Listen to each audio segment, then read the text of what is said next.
এখানে একজন খুব ইম্পর্টেন্ট মানুষের নাম উঠে এলো, মা।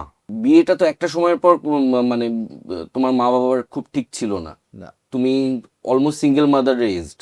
মার কথায় যেটা আমি বলতে চাইছি যে ঈশ্বরের আশীর্বাদ সব থেকে বড়, তার সঙ্গে এই মার ফোর্স, মার পাওয়ার জন্যে বোধহয় আমি এতটা এগিয়েছি বা এগোতে পেরেছি।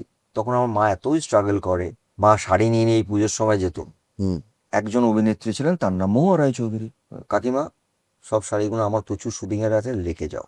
এই মহিলা, আমার এখনো মনে আছে, স্টার থিয়েটারে ফোন করে আমায় বলেছিল, শোনো আমি প্রসাদের জন্য একটা ফিচার করবো, হুম। এই ফিচারটা তুই করবি আমার সাথে। That was my first feature for প্রসাদ, যেটা মৌয়াদি ইনিশিয়েট করেছিল, এবং তারপরে মৌয়াদির সঙ্গে নায়ক করেছিলাম। যতদিন এই আন্তরিকতাটা থাকবে, এই আত্মীয়তাটা থাকবে, ততদিন আমরা টিকে থাকবো রে ভাই। এই আত্মীয়তাটা যেদিন নষ্ট হয়ে যাবে না, আমি জানি না কতটা টিকতে পারবো।